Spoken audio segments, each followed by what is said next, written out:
नमस्कार। होली के दिन महद्दीपुर कौआबाग वाले पुल पर एक बड़ा दुखद घटना भई। एक लड़का जो मेडिकल कॉलेज के छात्र ह आकाश पांडे, माई बाप का इकलौता लड़का, 3 बहन के बाद के लड़का और होनहार इतना कि नीट क्वालिफाई किया होगा और बीआरडी मेडिकल कॉलेज जैसा कॉलेज उसको मिला। उसमें 3 साल की पढ़ाई भी पूरी कर चुका था और एक तेज गाड़ी वाला, लंपट मैं कहूंगा उसको, क्योंकि ये जो जाहिल किस्म के लोग होते हैं वो किसी भी स्रोत से पैसा उनके पास आ जाता है, वो दिखावा बहुत करते हैं। वह दिखावा क्या है? रंगदारी बहुत आ जाती है। वो कोई हो सकता है, कोई हो सकता है। अगर वह शिक्षित नहीं है, अशिक्षित व्यक्ति है, तो उसके अंदर, उसके रगों में सबसे पहले रंगदारी आती है कि हम दिखावें कि हम क्या हैं। एक पढ़ने वाला आदमी तो अपनी विद्या से दिखाएगा कि हम ये हैं। मार दिया ठोकर, मर गया। एक और बेचारे उमेश जी थे, वो दूसरे तीसरे दिन मर गए। इस घटना के बाद जो फॉर्च्यूनर का चालक था उसको पुलिस ने पकड़ा और बहुत तत्परता से काम किया। वो काली फॉर्च्यूनर, उसका जो उसमें अकेले वही बैठा था जैसा अभी तक आ रहा है, गोल्डन निषाद, उसको पुलिस ने पकड़ लिया। तो पहले तो उसने कहा कि भाई एक कैबिनेट मंत्री को अपना फूफा बता दिया। बाद में जब गला फंसता हुआ दिखा, मेडिकल के बच्चे और जनता का एक आंदोलन का एक स्वरूप शुरू हुआ, विरोध शुरू हुआ, न्याय की डिमांड शुरू हुई, तो फूफा जी ने भी पल्ला झाड़ लिया कि नहीं नहीं, मेरा ये असली वाला भतीजा नहीं है, वो हमारे गांव में, इसके गांव में मेरी शादी हुई है तो सब बच्चे मुझको फूफा ही कहते हैं। तो चलिए वो भी खत्म हो गया।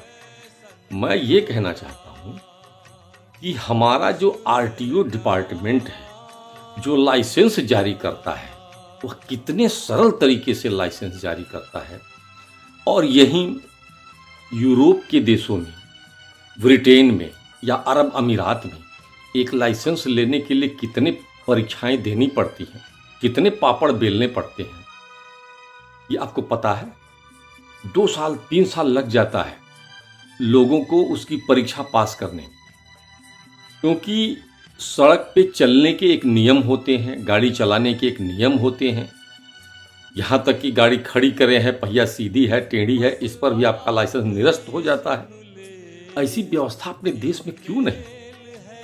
एक से एक मूर्ख टाइप लोग, जाहिल टाइप लोग, जो 10 दिन ड्राइवर के साथ टहल लिए, 11वें दिन से गाड़ी का हैंडल संभालना शुरू कर देते, स्टीयरिंग संभालना शुरू कर देते। इतना पता हो गया कि एक्सीलेटर है, ब्रेक है और क्लच, 3 चीज जान गए।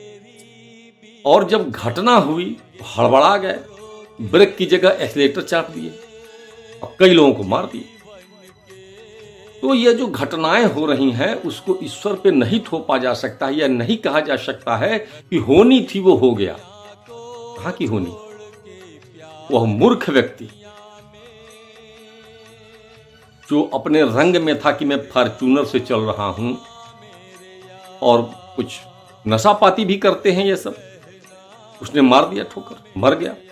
तो इसको यह नहीं कहा जा सकता है कि होनी थी, ये होनी नहीं थी, ये उसने किया और उसकी सजा मिलनी चाहिए। अब क्या है कि अब वो नेता भी था ना, अब उसकी तरफ से ये आ रहा है कि ये निषाद जाति का था, ये हमारी राजनीति देखिए, हम जिस देश में रहते हैं वहां की राजनीति देखिए, उसके खिलाफ कुछ बात न हो, क्योंकि वो उस जाति का है कि जिसको लोग पीड़ित बता देंगे। फॉर्च्यूनर से वो चल रहा है, स्कूटी से ही चल रहा है, लेकिन पीड़ित जाति वाला वो हो गया। तो भैया ये जातिवादी आंदोलन या जातिवादी स्वरूप किसी भी चीज को देना यह ठीक नहीं है। और देश जिस दिशा में जा रहा है उसको अब आप लोग देखिए, समझिए, लेकिन न्याय न्याय होता है। सबसे न्याय के ऊपर तो ऊपर वाले का एक न्याय है, लेकिन उस न्याय को हमको पता नहीं चलता है कि अगले को किस आदमी, कब उसको सजा मिलेगी।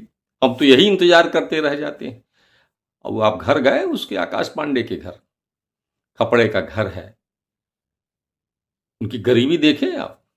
उसमें भगवान ने उस परिवार को एक हीरा दिया था, आपने उस हीरे को कुचल मचल के कर दिया। अब आप कहते हैं कि हमको न्याय चाहिए, वो एक्सीडेंट में ऐसी धाराएं नहीं लगती हैं, आप अपने फूफा का प्रयोग करेंगे।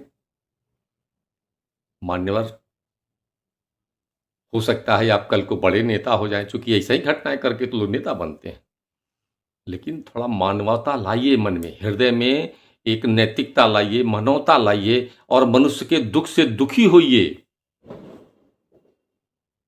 और उसको न्याय कीजिए। और सरकार का जो ये लाइसेंस बनाने की प्रक्रिया है उसको थोड़ा कठोर बनाइए। वो 500, 1000, 1200, 2000, 2500, 3000 का जो रेट रखे हैं लाइसेंस बनवाने का, वो खत्म कीजिए और परीक्षा लीजिए, चलाने आता है कि नहीं आता है, तब लाइसेंस दीजिए, न्याय दीजिए उसको। नमस्कार।